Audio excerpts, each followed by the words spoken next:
Mahirap ang pag-abang ng masasakyang taxi, karaniwang kalbaryo ng commuters. Pero ngayon, meron ng mobile app na makatutulong sa mga pasahero, hindi lang para maging mas madali, kundi para na rin maging mas ligtas ang paghahanap ng masasakyang taxi. Live mula sa Quezon City, may report si Cedric Castillo. Cedric? Yes, Maki, hindi tayo pumila, hindi rin tayo tumawag sa pamamagitan ng telepono. Kailangan lamang natin ay pumindot-pindot dito sa hawak ko na tablet para makapag-book ng taxi.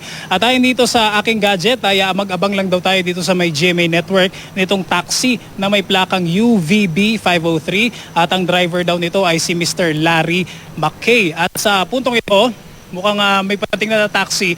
Tingnan natin ngayon kung yung service natin, Maki, ang plaka niya ay UVB 503. So kapareho rin nung sabi dito sa tablet. At alamin din natin, ano po ang pangalan nung driver, sir? Larry James McKay po. So nung nakalagay dito sa ating tablet at kung paano nangyari ito, ayan ang ating ipapaliwanag dito sa report.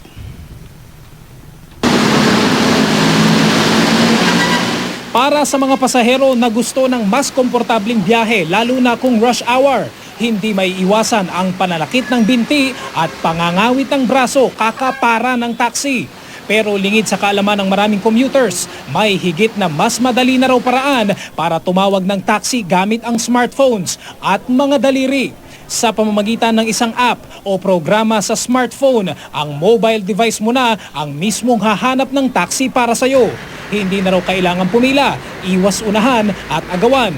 Mag-download lang ng libreng app at mag-register. Mapapasok mo na ang network ng mga taxi driver na kargado ng smartphones na may kaparehong app. Ito na ang magtitimbre sa kanila na may pasaherong nangangailangan ng kanilang serbisyo. Because of this system, wala na yung paikot-ikot, wala na yung idle time na nasa mall, 30 minutes, wala pa rin passenger. Kasi dito, they can see the passenger already virtually. Nandun lang pala sa isang corner. So it saves them time, energy, and a lot of money. Ang taxi fleet na ito, isa raw sa mga pioneer sa paggamit ng naturang app. Mayroong halos 200 taxi drivers ang kumpanya at lahat may kanya-kanya raw smartphones. The advantage is that it's more accurate. Like, sa radio, hindi namin alam kung sino talaga yung pinakamalapit. Okay? The driver can say, 5 minutes lang ako, ma'am, pero actually 20 minutes na, wala pa yung driver. Hindi masyadong yung adjustment kasi switch, click-click lang wala namang isusulat, yes, no, ganun lang. Para lalong maunawaan kung paano ito gumagana, sinubukan namin ang app sa kalsada. Ang location natin ngayon ay somewhere dito sa may Visayas Avenue sa Quezon City sa harap ng isang mall at balak natin na magpunta sa may headquarters ng GMA Network dito rin sa Quezon City. So sa app dito sa aking tablet, ilalagay ko yung ating location kung saan tayo magpapasundo at ganoon din kung saan tayo pupunta. So sa GMA Network. Sa puntong ito ay nagpapadala na ng signal yung app doon sa mga taxi na malapit dito sa ating area at iintayin natin kung sino yung pipick up dito sa ating location. Ilang saglit pa, may nakontrata ng taxi ang aming device. Ipinakita sa screen kung gaano pa kalayo ang taxi sa amin at kung magkano ang iahanda naming bayad.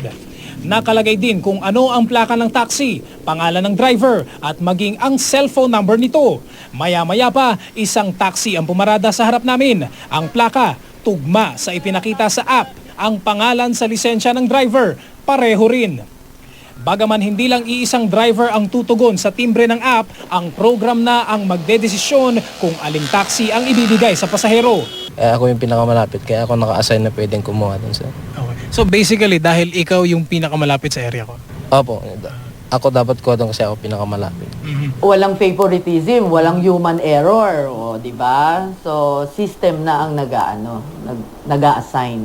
Since naka-record yung driver's name, telephone number, hindi gagawa ng hindi maganda ang driver.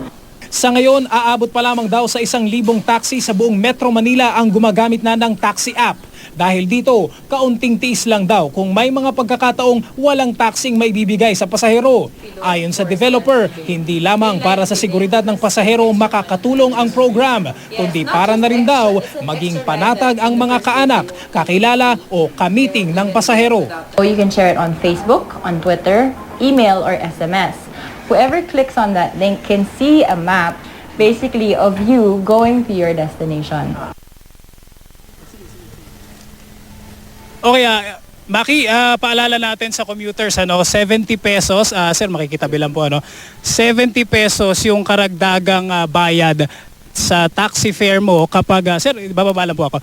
70 pesos yung karagdagang bayad kapag magbabayad ka sa pamamagitan ng app, again, ulitin natin, 70 pesos yung idadagdag ng commuter dun sa bayad niya sa taxi kapag gagamit nitong app na ito.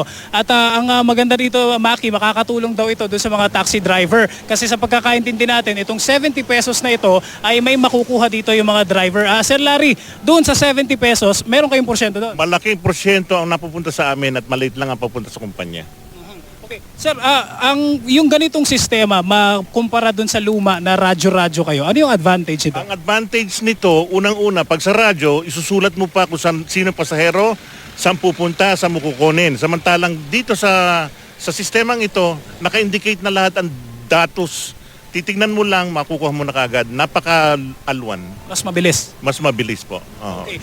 Sa ngayon ay kakasimula pa lamang nitong system na ito.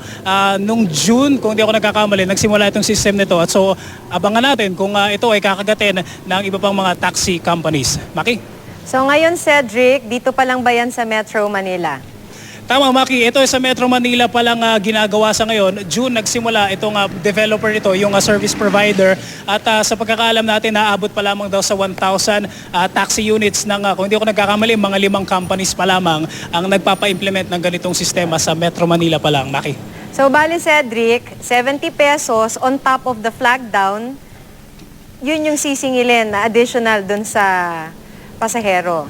Tama yun, Maki, 70 pesos, maliban pa dun sa magiging reading dun sa metro mo. Ang explanation naman sa atin dyan ng mga taxi companies, even before naman daw, kahit yung tatawag ka lang dyan sa kanilang mga kumpanya para magpapabook at magpasundo sa halimbawa sa bahay mo, ay may additional din naman daw na bayad yung before. So kapareho rin lang, Maki.